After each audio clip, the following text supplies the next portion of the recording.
The knife pressed cold against her throat, but Nima's eyes stayed locked on the man across the smoky room. Min-ho, Seoul's most feared mafia boss.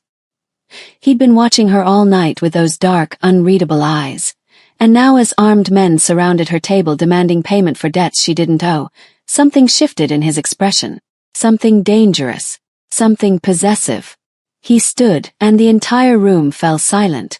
When he spoke, his voice was silk wrapped around steel. She's mine. Touch her again, and I'll carve my name into your bones. The men scattered like smoke. Nima's heart hammered. She didn't know this man. Didn't understand why heat flooded her body at his words, or why his gaze made her feel claimed in ways that should terrify her. But when their eyes met across the distance, something impossible awakened inside both of them. Something that would change everything. Welcome besties. Please like, share and subscribe. Nima had come to Seoul 6 months ago with nothing but a business degree, desperate hope, and a promise to her dying mother that she'd build something better than the poverty that had defined their lives in Nairobi. The waitressing job at Club Artemis wasn't the dream, but it paid enough to cover her tiny apartment in Itaewon and left her days free for job interviews that never seemed to lead anywhere. She was beautiful in ways that made people stare. Curves that defied the slim standards she saw everywhere in Seoul, rich dark skin that glowed under the club's dim lighting, and eyes that held depths of determination most people missed. Tonight had been like any other until it wasn't. She'd been clearing tables in the VIP section when 3 men in expensive suits cornered her, speaking rapid Korean she barely understood. One word came through clearly though. Money. They claimed her roommate, a Korean girl who'd disappeared 2 weeks ago, owed them 30 million won. And since Nima had lived with her, she was responsible now. The knife had appeared when she tried to explain she barely knew the girl. Had only answered a roommate ad online. Then everything happened at once. The room went silent. People moved away from the VIP booths like a tide pulling back from shore.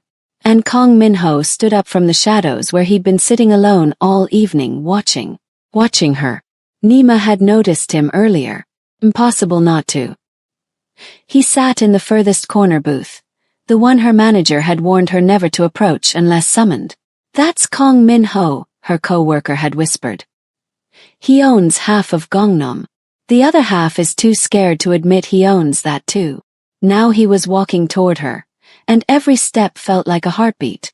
Tall, probably 6'2", with shoulders that filled out his black suit like he'd been born wearing armor. His face was all sharp angles and controlled power, but his eyes burned. The men holding her released their grip immediately. One tried to bow and apologize in the same breath. Min-ho didn't acknowledge them. He looked only at Nima, and she felt the gaze like a physical touch, moving over her face, her trembling shoulders, the red mark on her throat where the knife had pressed. Are you hurt? His English was perfect, barely accented. His voice did things to her insides that made no sense given she'd nearly been killed 30 seconds ago. I'm fine. Her voice came out stronger than she felt. I don't know those men. I don't owe them anything. I know. Something flickered in his expression. Satisfaction maybe. Go to the back. Clean up. Your shift is over. It wasn't a suggestion. Before she could respond, he turned to the men who'd threatened her, and his voice dropped to something that made ice crawl down her spine. He spoke in Korean, low and lethal, and she watched their faces drain of color. Then his security appeared, men in black who materialized from nowhere, and the 3 were escorted out. Not gently. Nima stood frozen, heart still racing, body still flooded with adrenaline and something else. Something heated and confusing that had everything to do with the way Min-ho had said, "She's mine," like he meant it. Like he'd stake his reputation on a woman he'd never spoken to before tonight. Her manager rushed over, apologetic and nervous, ushering her toward the back rooms. Clean up, change. Mr. Kong wants to see you in his office before you leave. Nima's pulse jumped. Why? I don't question Mr. Kong. Neither should you. 20 minutes later, Nima stood outside a door marked private on the club's 3rd floor. She changed out of her waitress uniform into her street clothes, jeans and a simple black top that hugged her curves, hair pulled back to reveal her face. She felt exposed, vulnerable. She knocked. "Come in." His voice carried through the door, and she pushed it open. The office was minimalist and expensive. Floor-to-ceiling windows overlooking the glittering Seoul skyline, dark furniture, and Minho behind a desk that looked like it cost more than her yearly salary. He'd removed his jacket. His white shirt was rolled up at the sleeves, revealing forearms that were surprisingly muscular, surprisingly covered in scars. He was looking at a tablet, but the moment she entered, his attention shifted completely to her. That burning focus that made her feel like the only person in the world. "Sit." He gestured to the chair across from him. Nima sat, spine straight, meeting his gaze even though every instinct said to look away. Predators liked it when you looked away. "What's your name?" "Nima Omondi." "Kenyan." "Yes." She lifted her chin slightly. "Is that a problem?" The corner of his mouth lifted. Almost a smile. "Almost. No. It's interesting." He set down the tablet and leaned back in his chair, studying her with that unreadable expression. "Your roommate, Park Ji-won, worked for a rival organization. She stole information and money before disappearing. The men tonight weren't lying about the debt. 30 million won. About $25,000. Nima's stomach dropped. "I don't have that kind of money. I barely have rent money." "I know. I've already paid it." The words hung in the air. She stared at him. "Why would you do that?" "Because I don't like men putting knives to women's throats in my territory." His eyes darkened. "And because I wanted to." "I can't pay you back," Nima said carefully. "Not that amount. Not for years. I don't want your money." His gaze drifted over her face, lingering on her mouth. "I want you to have dinner with me tomorrow night." The world tilted sideways. "What? Dinner? Tomorrow, 8 o'clock. I'll send a car." His tone suggested this wasn't negotiable. "That's not. You can't just." Nima stood up, frustration overriding self-preservation. "You can't pay my debts and then expect me to go out with you like I owe you something. You don't owe me anything." Minho stood too, moving around the desk with that predatory grace. "But I'm asking anyway." He stopped close enough that she could smell his cologne, something dark and expensive that made her want to lean closer instead of backing away. "You're beautiful, Nima. I've been watching you for weeks, every time you work the VIP section. The way you move, the way you handle drunk customers with dignity, the way you smile even when you're exhausted. I've wanted to talk to you, but men in my position don't approach women without causing problems." His hand lifted, fingers brushing the red mark on her throat so gently she barely felt it. But she felt everything. Electricity. "Now I have a reason. Let me take you to dinner. Let me prove I'm not just the monster everyone says I am." Nima should say no. Everything logical in her brain screamed to refuse, to run, to get far away from this dangerous man who looked at her like he wanted to devour her. But her body betrayed her, leaning into his touch, breath catching when his thumb traced her racing pulse. "One dinner," she heard herself say. "That's all." His smile was slow, satisfied, devastating. "One dinner. For now." The way he said, "for now," promised so much more. The next evening, Nima stood in front of her bathroom mirror having a crisis. The dress Minho had sent over that afternoon lay on her bed, a deep emerald green that would hug every curve, with a price tag she'd removed immediately because seeing the number made her dizzy. She'd tried to refuse the delivery. The driver had simply said Mr. Kong insisted, then disappeared before she could argue. Now she was putting it on because her own clothes felt inadequate, and she hated that she cared. The dress fit perfectly. Of course it did. Which meant Minho had paid attention to more than just her face. The knowledge sent heat through her body. At exactly 8 o'clock, her phone buzzed. "Car is downstairs." Minho's text was simple, but her heart raced anyway. She grabbed her small purse, checked her reflection one last time, and headed down. The car was a black Mercedes that probably cost more than most apartments. The driver opened the door, and she slid into leather seats that smelled like luxury. They drove through Seoul's glittering streets, leaving the busy areas behind, climbing into the hills where the city sprawled below like scattered diamonds. Finally, they pulled up to a restaurant Nima recognized from social media. The kind of place that required reservations months in advance and catered to celebrities and politicians.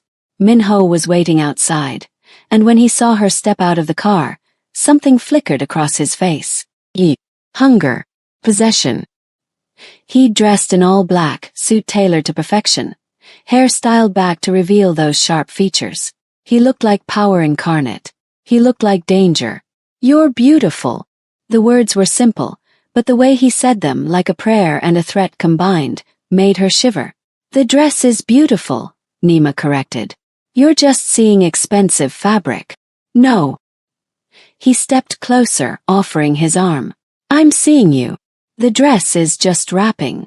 Inside, they were led to a private room overlooking the city. Floor-to-ceiling windows, a table set for two with candles and flowers, and complete privacy. Minho pulled out her chair himself, and Nima sat, hyper-aware of his presence as he settled across from her. "You didn't have to do all this," she said. "I wanted to." He poured wine into her glass. "Tell me about yourself. Why Seoul? Why Korea? Why does anyone leave home?" Nima took a sip of wine, needing the courage. "I wanted more than what I had.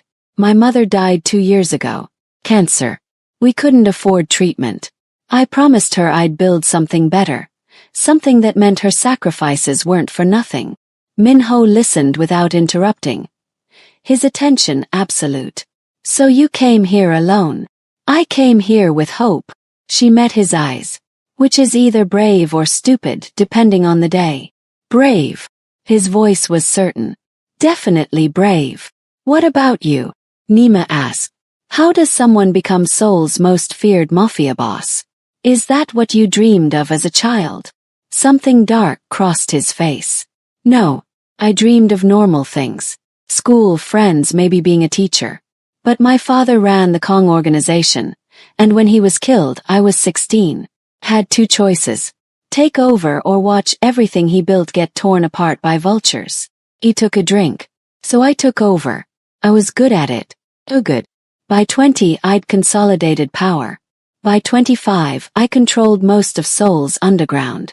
Now I'm 30, and this is my life. Do you regret it?" The question was bold, maybe too bold, but his honesty demanded hers. "Sometimes." He looked at her with those burning eyes. "Especially when I meet someone who makes me wish I was different. Someone who deserves better than a man with blood on his hands." "I'm not naive," Nima said softly. "I know what you are, what you do. I should be terrified of you. But you're not." It wasn't a question. "No." She held his gaze. "I'm terrified of what I feel when you look at me. That's different." The air between them crackled with tension. Minho set down his glass, jaw tight like he was restraining himself. "I want to be honest with you, Nima. From the beginning. I've been watching you for 2 months, not weeks. From the first night you worked VIP section. You smiled at an old man who was rude to you, and instead of getting angry, you just kept serving him with grace. Asked about you. Found out you were alone here, working 2 jobs, sending money back home to your siblings. Everything I learned made me want you more." Her breath caught. "That's a little stalkerish." "I know. But I'm not a good man. I'm a man who sees something he wants and takes it." His hand reached across the table, palm up. "An invitation. But I'm asking you, not taking. Let me get to know you. Let me show you that underneath the monster, there's a man who will worship you if you give him the chance." Nima looked at his hand, scarred and strong, offering something that felt far more dangerous than violence. Felt like possibility. She placed her hand in his, and his fingers closed around hers like a vow. Over dinner they talked for hours. He told her about growing up in Gangnam before his father's death, about his younger sister who was studying medicine in New York, safely away from his world. She told him about her siblings, still in Nairobi, depending on the money she sent monthly. About her mother's strength, raising 4 children alone after their father left. About dreams of someday opening her own business, something that helped other immigrants navigate Seoul's complex systems. "I'll help you," Minho said when she mentioned the business idea. "When you're ready." "I don't want your money," Nima said firmly. "I want to build it myself." His smile was warm, genuine. "I know. That's why I'll help. Resources, connections, advice. But the work will be yours. The success will be yours." It was close to midnight when they finally left the restaurant. Minho's driver waited, but Minho waved him off. "I'll drive her home myself." In his car, a sleek black Audi that purred like a living thing, the space felt smaller, more intimate. He drove smoothly through Seoul's late-night streets while Nima watched the city pass by. "Thank you for tonight," she said as they neared her neighborhood. "For dinner, for listening. For not being what I expected." "What did you expect?" "I don't know. Something colder. More dangerous." "I am dangerous, Nima." His voice was quiet but absolute. "Don't mistake my behavior with you for what I am with the rest of the world. But with you I want to be better. You make me want to be the man I could have been if life had been different." He pulled up to her building, and the loss of motion made everything feel weighted, significant. Nima reached for the door handle, but his hand on her wrist stopped her. "Gentle. Always gentle with her." "Can I see you again?" Minho asked. "Tomorrow.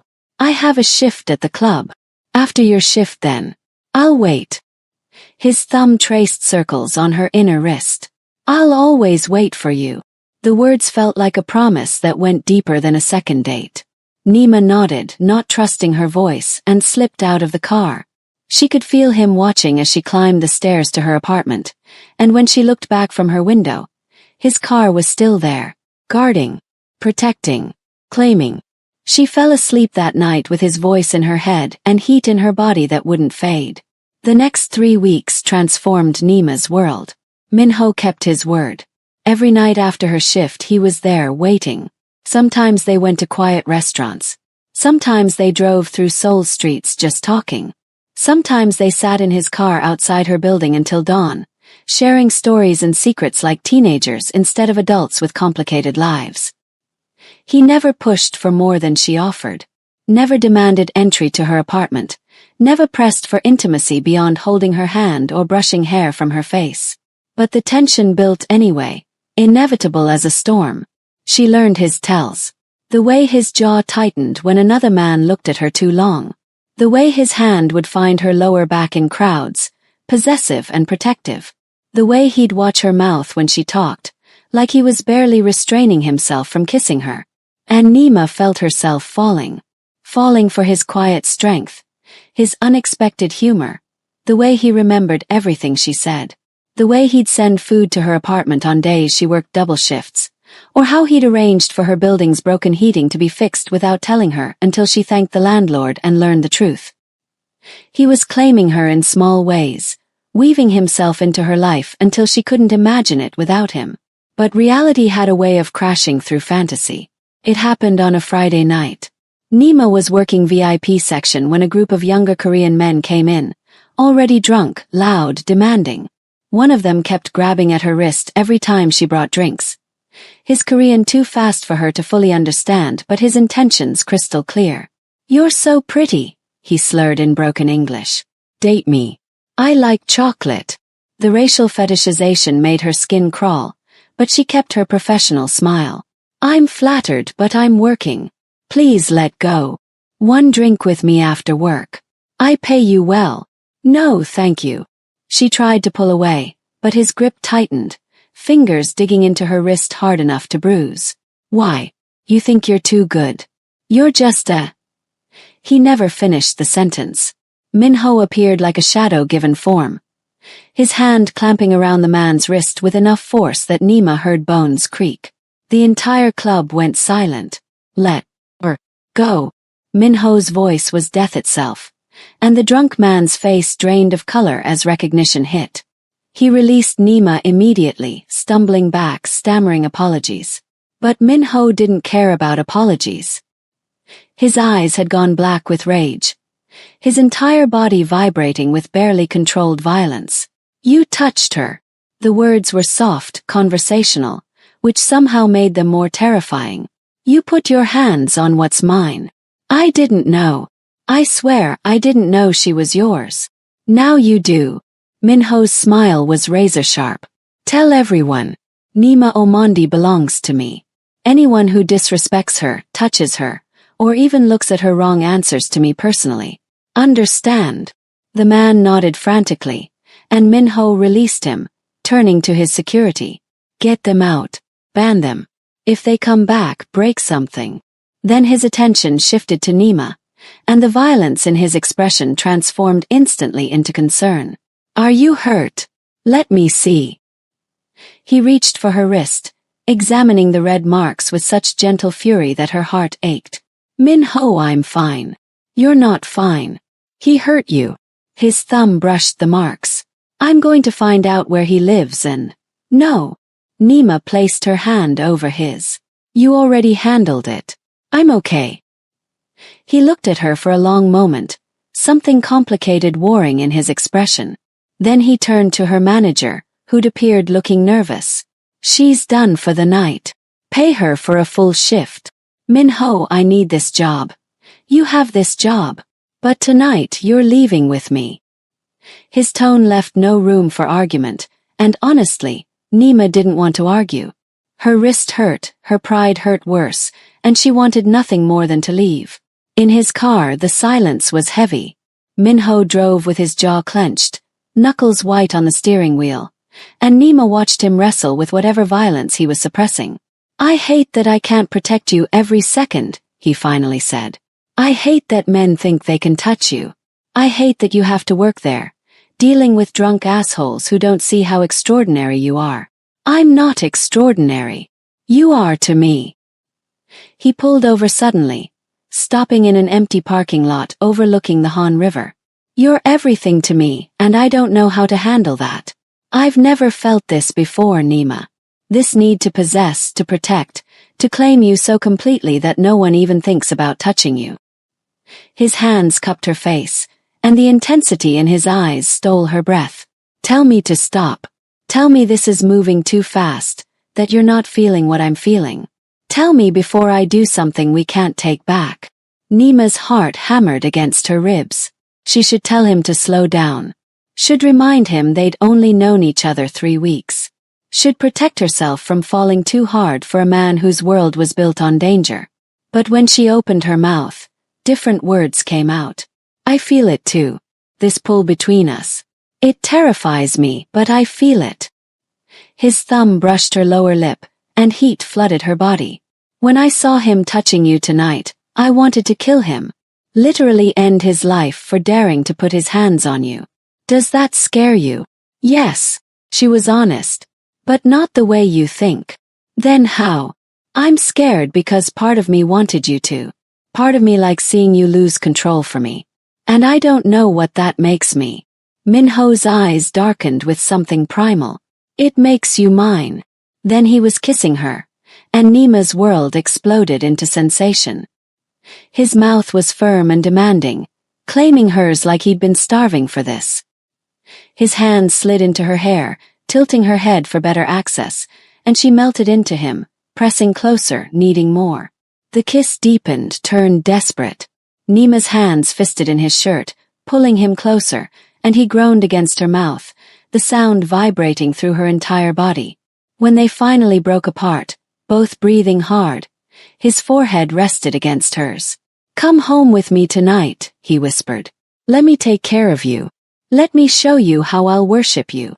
Nima's body screamed yes, but her mind caught up with reality. Minho, just to sleep, he clarified quickly. I want you in my space, safe, where I can see you. Nothing has to happen. I just need you close tonight. The vulnerability in his voice decided it. Okay. His penthouse was in Gangnam, the top floor of a building that probably cost more than small countries. Floor-to-ceiling windows overlooked all of Seoul, and the space was minimalist but clearly expensive. Dark furniture, art on the walls, a kitchen that looked barely used. Guest room is there, Minho pointed. My room is across the hall. Take whatever you need. But Nima didn't want the guest room. She wanted answers to the questions burning through her body. She wanted to understand this pull between them. She wanted him. Min-ho. He turned and she closed the distance between them, heart racing. I don't want the guest room. His eyes flashed with heat and restraint warring together. Nima, don't say that unless you mean it. I'm barely holding on here. I mean it. She reached up, touching his face, feeling the tension in his jaw. I want you. I want this. Stop being noble and show me what you promised. Show me how you'll worship me. Something broke in his expression. He lifted her like she weighed nothing, and Nima wrapped her legs around his waist as he carried her to his bedroom. He laid her on his bed with a reverence that made her chest ache, then stood back, eyes roaming over her like he was memorizing every curve. You're sure? Stop asking and touch me. His smile was wicked and tender combined. As you wish. What followed was heat and need and discovery. Min-ho worshipped her body like he'd promised, learning every place that made her gasp, every touch that made her arch. He murmured in Korean against her skin, words she didn't understand but felt in her soul. When they finally came together, it was intense and overwhelming and perfect. He moved inside her with desperate control, watching her face, swallowing her moans with kisses that tasted like possession. Afterward, they lay tangled together, sweat-slicked and breathless. Min-ho traced patterns on her skin. His touch gentle now, soothing. Stay, he whispered. Not just tonight. Stay with me. Move in. Let me take care of you properly. Nima's heart squeezed, but reality crept in. Min-ho, this is too fast. We barely know each other. I know you're brave and strong. I know you sacrifice for your family. I know you smile even when you're exhausted. I know you taste like heaven and feel like home. He kissed her shoulder. What else do I need to know? You need to know I'm scared. The confession came out small. I'm scared of needing you. I'm scared of what happens when you realize I'm not special, just ordinary. I'm scared you'll get bored and leave, and I'll have built my entire world around you. Min-ho lifted himself up on one elbow, looking down at her with such intensity she couldn't look away. I will never leave you. I will never get bored. You're not ordinary, Nima. You're extraordinary, and I'll spend every day proving that to you if you let me. He meant it. She could see it in his eyes, feel it in his touch. But fear was louder than hope. I need time, she whispered, to think, to process this. Can you give me that? Disappointment flickered across his face, but he nodded. Take all the time you need. But know this, I'm not going anywhere. I'll wait as long as it takes. Nima left before dawn while Min-ho slept, her body still aching in places that reminded her of everything they'd shared. She dressed quietly, grabbed her things and slipped out like a thief, taking a taxi back to her tiny apartment. The shame hit her in the elevator. Not shame for what they'd done, but shame for running. For being too scared to stay and face what they'd started.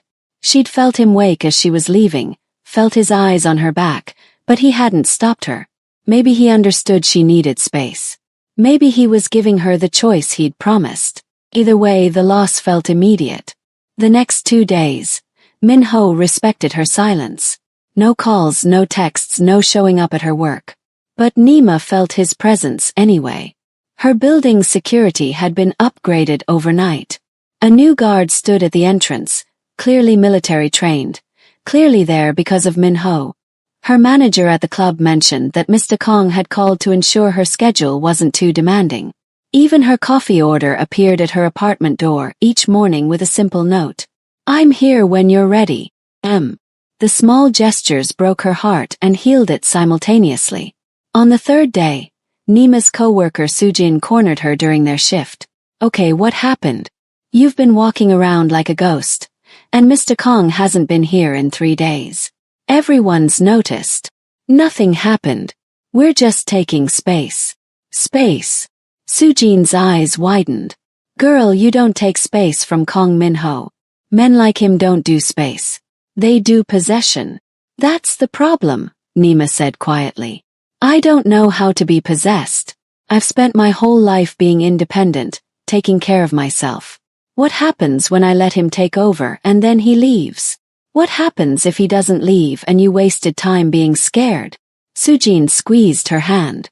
I've worked here 5 years. I've seen Mr. Kong with a lot of women. Beautiful women, powerful women, women who threw themselves at him. He never looked at any of them the way he looks at you. Like you're oxygen and he's drowning. The words stayed with Nima through her shift. That night, she pulled out her phone a dozen times to text him, but fear stopped her each time. What would she even say? I'm sorry I ran. I'm terrified of how much I need you. I'm falling in love with you and it scares me more than anything. At midnight, her phone buzzed. Unknown number. The text made her blood run cold.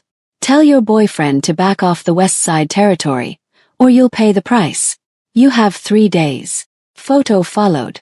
Her walking to work that morning clearly being watched. Nima's hands shook as she stared at the screen.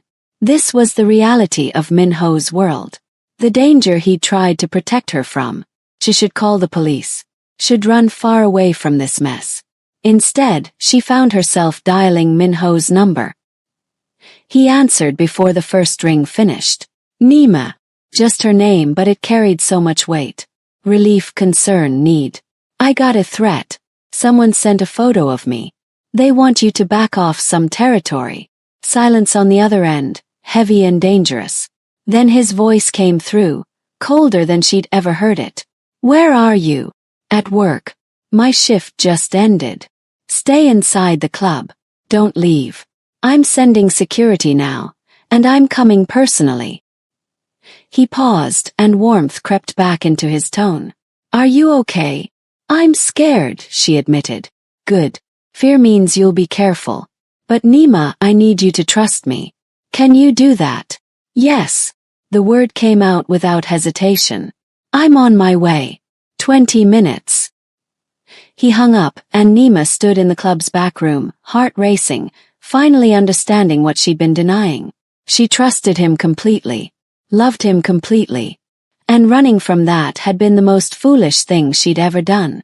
Minho arrived in 15 minutes, not 20. He came through the club's entrance like a storm, his security fanning out, his expression carved from ice and fury. The moment he saw Nima, that ice cracked. He crossed to her in 3 long strides and pulled her into his arms, holding her so tightly she could barely breathe. Show me the message. His voice vibrated against her hair. Nima handed him her phone, and she felt his entire body go rigid as he read the threat and saw the photo. When he looked up, his eyes were black with rage. Park Hyun-sik. I know his style. Minho handed back her phone. He's been pushing into my territory for months. I've been patient, tried to negotiate, but threatening you. His jaw clenched. That's a declaration of war. Minho, I don't want you fighting because of me. Too late. You're mine, Nima. Everyone knows it. And anyone who threatens what's mine learns very quickly what happens to people I care about. He cupped her face, and despite the violence in his words, his touch was infinitely gentle. Pack your things tonight. You're moving into my place where I can protect you properly. No arguments.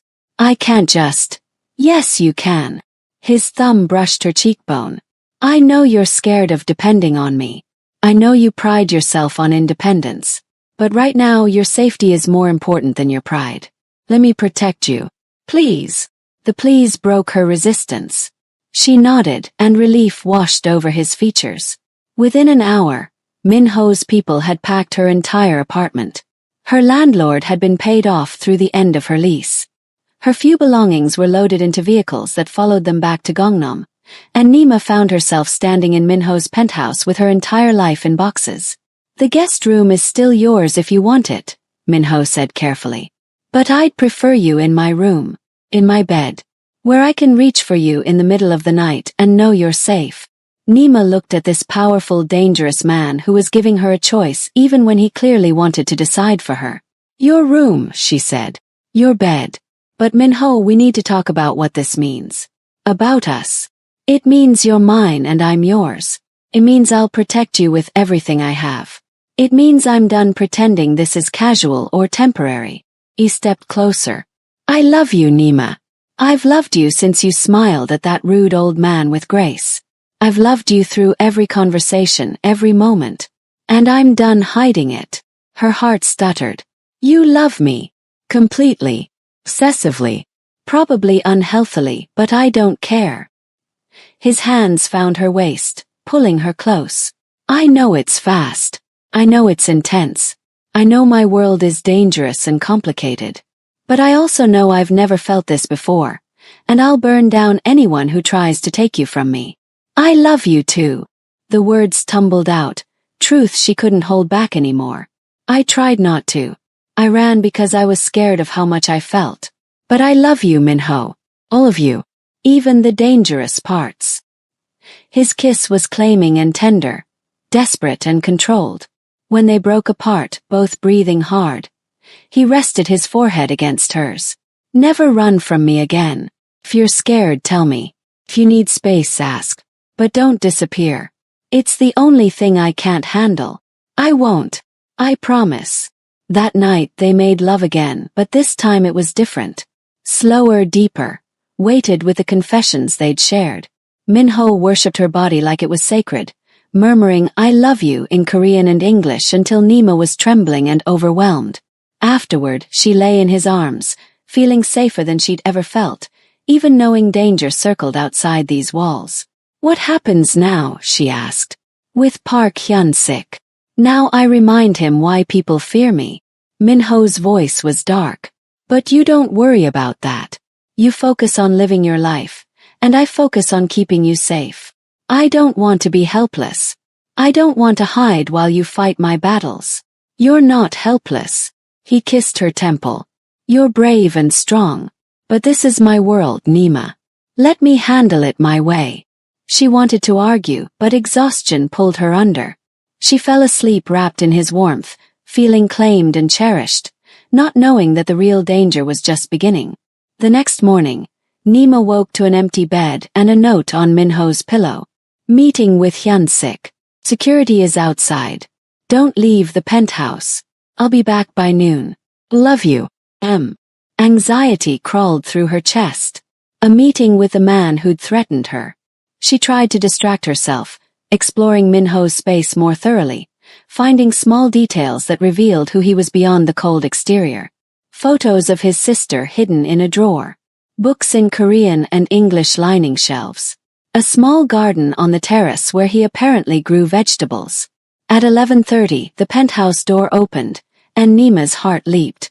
But it wasn't Minho. 3 men in suits entered, moving with military precision. She recognized one from the club. Minho's head of security. Miss Omondi, you need to come with us now. His tone was urgent, professional. Why? What happened? Where's Minho? There's been an incident at the meeting. Mr. Kong sent us to relocate you to a safer location. Panic flooded her system. What kind of incident? Is he hurt? We don't have details. But we need to move now. Something felt wrong. The security guard's eyes were too cold. His stance too aggressive. And Minho had promised he'd be back by noon. These men were early. I want to call Minho first, Nima said, backing toward the bedroom. There's no time. The man pulled a gun, and Nima's world tilted. You're coming with us, or we'll drag you. Your choice. Ran. Bolted for the bedroom, slamming the door and locking it. Her hands shook as she grabbed her phone and dialed Minho. Rang once. The bedroom door exploded inward, the lock breaking under force. Pick up, pick up, pick up, Nima whispered desperately. Nima. Minho's voice came through just as hands grabbed her. They're here. Your security, they're taking me. Something's wrong. She screamed as they pulled her toward the door, and she heard Minho's roar through the phone before everything went dark. Nima woke with her head pounding and her wrists bound. She was in a warehouse, cold and dark, sitting on a metal chair. Across from her sat a Korean man in his 40s, expensive suit, cruel smile. Park Hyun-sik. Good, you're awake. His English was heavily accented. I was beginning to worry I hit you too hard. Where am I? What do you want? Nima's voice came out steadier than she felt. Your leverage. And what I want is for Kong Min-ho to suffer. He stood circling her chair. He thinks he owns Seoul, thinks he can dictate terms to me. So I'm going to take what he values most. Break it. Return it to him destroyed. Then we'll see how powerful he feels. Terror clawed at her throat. He'll kill you for this. He'll try. But first he'll have to find you. And by then, I'll have sent him pieces to motivate his search. Hyun-sik's hand grabbed her hair, yanking her head back. Tell me, what does Min-ho see in you? You're pretty for a foreigner, but there are thousands of pretty women. What makes you special? Nothing, Nima gasped. I'm nobody. You're lying. He murdered 4 of my men last night after our meeting failed. For men because I mentioned knowing where you lived. That kind of rage doesn't come from nobody. He released her hair, and Nima's head snapped forward. So you're going to help me understand what drives Kong Min-ho. And when he comes for you, and he will come, I'll be ready. Hours passed. Hyun-sik left her alone in the cold warehouse, guarded by 2 men who watched her with dead eyes. Nima's mind raced. Min-ho would come. She knew that with absolute certainty. But would he walk into a trap? Would Hyun-sik kill him the moment he arrived? She couldn't let that happen. She tested her bindings. Rope tight but not impossible. The chair was metal but old. The guards were armed but bored. She'd taken 1 self-defense class in college. It wasn't much, but it was something. Nima waited until both guards were distracted, then threw her weight sideways. The chair tipped, and she hit the ground hard, but the impact loosened one of the chair's legs. She used the momentum to snap it completely, giving her a makeshift weapon. The guards rushed over, and Nima swung the metal leg with everything she had. It connected with the first guard's knee, and he went down screaming. The second raised his gun, but she kicked upward, catching him in the groin. He doubled over, and she brought the chair leg down on his head. Both men collapsed. Nima's hands were still bound, but she stumbled to her feet, searching for something to cut the rope. A broken piece of metal on the warehouse floor. She sawed frantically, finally feeling the rope give. Free. She was free. Now she just had to find a way out. The warehouse had multiple exits, but Nima could hear voices outside. More guards. She needed a different plan. She found a phone on one of the unconscious guards and dialed Min-ho with shaking hands. He answered instantly.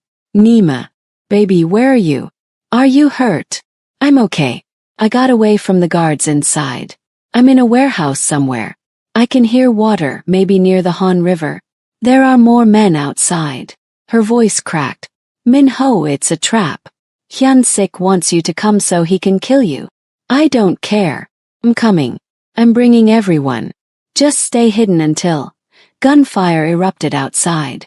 Shouting in Korean. The war had arrived. Min-ho. I'm here. Found you. Stay down, stay hidden. I'm coming in. The line went dead.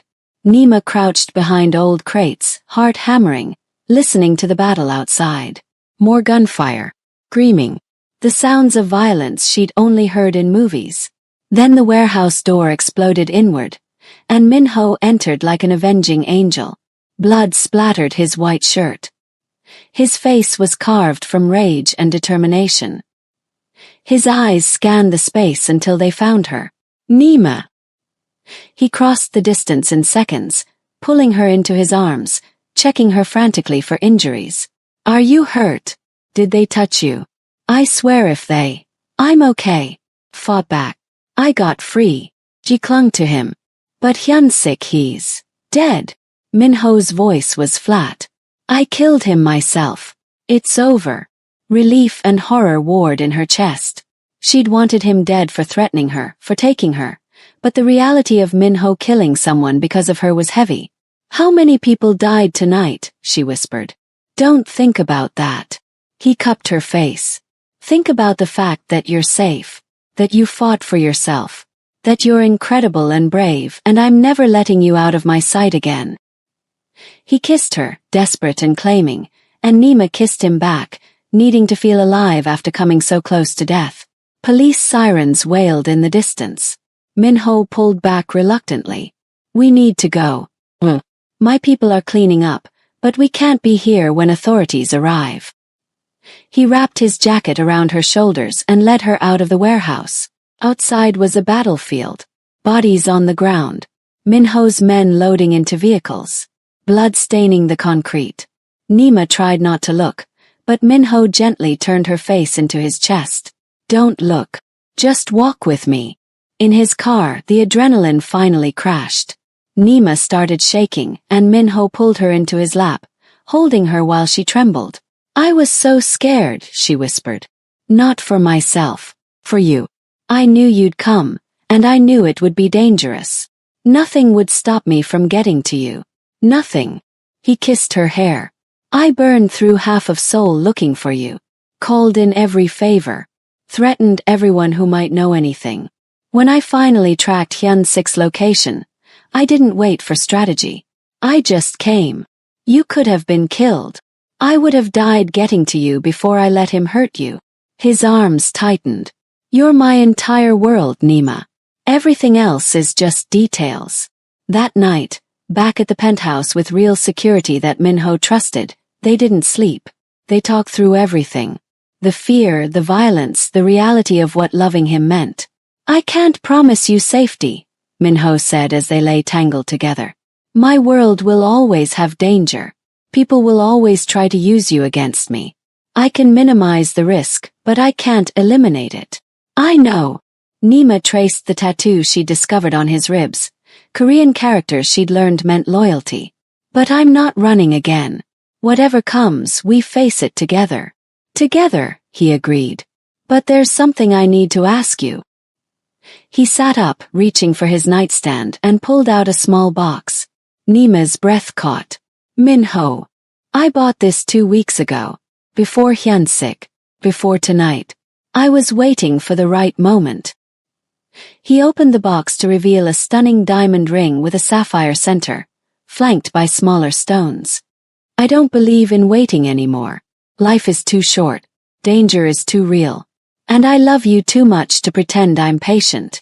He took her hand. Marry me, Nima. Be my wife. Let me spend the rest of my life protecting you, worshipping you, loving you. Say yes. Tears blurred her vision. This was crazy. They'd known each other less than 2 months. His world was violence and danger. Every logical part of her brain screamed to slow down. But her heart knew the answer. Yes. She laughed through tears. Yes, I'll marry you. Minho's smile was devastating, pure joy transforming his usually controlled expression. He slid the ring onto her finger, then kissed her until they were both breathless and desperate. What followed was worship and claim combined. Minho made love to her like he was branding her soul, murmuring promises in Korean and English. You're mine forever now. No one will ever touch you. I'll kill anyone who tries. You're my wife, my love, my everything. Nima met his intensity with her own, showing him without words that she was just as possessive, just as committed. When they finally collapsed together, exhausted and satisfied, the ring glittered on her finger like a promise. How soon can we get married? Minho asked, pulling her against his chest. I want you legally mine as fast as possible. Is there a rush? Nima teased, though her heart soared at his urgency. Yes, because I don't want you to have any reason to run. I want my name attached to yours. I want the world to know you're mine. He kissed her shoulder. 1 week. We'll get married in 1 week. That's not enough time to plan a wedding. I don't need a wedding. I need you as my wife. We'll sign papers, have a small ceremony. Then later when things are calmer we'll do something bigger for your family. His hand splayed over her stomach. But I want to marry you before anything else happens. The way he touched her stomach made her pause. Minho, I'm not pregnant. Not yet. His smile was wicked. But I'm going to spend every night trying to make sure you are. Heat flooded through her. You want children. I want everything with you. Marriage, children, growing old together, building an empire that's not just criminal but legitimate, something our children can be proud of. He turned serious. You make me want to be better, Nima. To build something that lasts beyond violence and fear. Then let's build it together. She kissed him softly. 1 week. We'll get married in 1 week. True to his word, Minho arranged everything. 1 week later, Nima stood in a private ceremony room wearing a simple white dress that cost more than her entire previous wardrobe. Minho wore all black, devastating and powerful, watching her walk toward him like she was the only thing that existed. His sister flew in from New York, elegant and warm, embracing Nima like family. A handful of Minho's trusted associates attended, people who'd become familiar faces over the past weeks. And standing beside Nima, via video call on a tablet, her siblings from Nairobi watched and cried happy tears. The ceremony was simple. Traditional vows in English, personal promises in words that made Nima cry. Minho's voice shook as he promised to love her, protect her, choose her every day for the rest of his life. When he slid the wedding band onto her finger, his hand trembled. Nima's vows were just as emotional. She promised to stand beside him, to be his partner in everything, to love him through danger and peace. When she said, "I do," Minho's smile was brighter than the sun. "You may kiss your bride." Minho pulled her close and kissed her like he was claiming her soul, possessive and tender, making her forget anyone else existed. The small gathering erupted in applause, but Nima only heard her heartbeat and his whispered, "I love you," against her lips. The reception was intimate. Good food, better wine, toasts that made her laugh and cry. Minho kept her close the entire time, his hand on her waist, his attention absolute. "You're beautiful," he murmured during dinner. "My wife. God, I love saying that. My wife. I love hearing it." She kissed his jaw. "My husband." That night, alone in his penthouse, their penthouse now, Minho carried her over the threshold like a tradition from movies. He laid her on their bed and proceeded to show her exactly what worship meant. Hours later, wrapped in sheets and satisfaction, Nima realized she'd never been happier. "What are you thinking?" Minho asked, tracing patterns on her bare shoulder. "That my life changed the night you stood up for me in the club. That I could have run, could have stayed scared. But instead I let you in, and now I'm married to the most amazing, dangerous, loving man I've ever met." She turned to face him. "I'm thinking that I'm exactly where I'm supposed to be." "Good." He kissed her softly. "Because you're never leaving. You're mine forever now, Mrs. Kong." "Forever," she agreed. 3 months later, Nima stood in the bathroom of their penthouse, staring at a pregnancy test with shaking hands. 2 pink lines. She was pregnant. Terror and joy warred in her chest. They talked about children, but was it too soon? Would Minho be happy or overwhelmed? Would their child be safe in his dangerous world? She heard the front door open. Minho was home from a business meeting. "Nima, where are you?" "Bathroom." She took a deep breath and walked out, test in hand. Minho was removing his jacket, but the moment he saw her expression, he froze. "What's wrong? Are you sick? Should I call the doctor?" "I'm pregnant." The words hung in the air. She watched his face transform through shock, disbelief, and then pure, incandescent joy. "You're pregnant. We're having a baby." His voice was odd. "Yes, I know it's fast, and I know your world is dangerous, but..." He crossed to her in 2 strides, lifting her off her feet and spinning her around. "We're having a baby. Nima, we're having a baby." His joy was infectious. She laughed, crying, holding on to him. "You're happy. Happy." He set her down carefully like she was made of glass. "I'm ecstatic. Terrified, but ecstatic." His hand moved to her still flat stomach. "Our child. A piece of both of us." His eyes met hers, wet with emotion. "I promise I'll keep you both safe. I'll build a better world for our family. I'll be the father I never had. You'll be an amazing father." She covered his hand with hers. "We'll figure it out together." That night, Minho was impossibly gentle with her, treating her like something precious and breakable. He talked to her stomach in Korean, making promises to their unborn child, and Nima fell even more in love with him. Over the next months he transformed. The violence of his world didn't disappear, but he delegated more, stayed home more, focused on building legitimate businesses alongside the criminal empire. He attended every doctor's appointment, held her hand through morning sickness, and built a nursery with his own hands. "I want our child to know their father isn't just a criminal," he said one night, painting the nursery walls a soft yellow. "I want them to see me building things, not just destroying them. They'll see a father who loves their mother more than anything," Nima said, watching him work. "That's what matters." The day Nima went into labor, Minho became a different person. Calm, focused, holding her hand through every contraction, breathing with her, murmuring encouragement in Korean and English. "You're so strong. You can do this. I'm here. I'm not going anywhere." 17 hours later, their daughter was born. Minho cut the cord with shaking hands, and when the nurse placed their baby in Nima's arms, they both cried. "She's perfect," Nima whispered, staring at the tiny face, the shock of black hair, the features that blended both their genetics beautifully. "She's ours." Minho touched their daughter's tiny hand, and she gripped his finger. His face crumpled with emotion. "She's holding on to me. She knows I'm her father. What should we name her?" Nima asked. "I was thinking Jiwoo. Means wisdom and house in Korean. And Grace as her English middle name. Grace for everything we survived to get here. Jiwoo Grace Kong." Minho tested the name, then smiled. "It's perfect. He's perfect. You're perfect." He kissed Nima's forehead. "Thank you for giving me everything. A wife, a daughter, a reason to be better. You gave me the same thing." Nima leaned into him. "A home, a family, safety, love." They sat together in the hospital room, their daughter between them, and Nima realized this was what happiness looked like. Not perfect, not without danger or struggle, but real, earned, chosen. 6 months later, they held a blessing ceremony for Jiwoo, blending Korean and Kenyan traditions.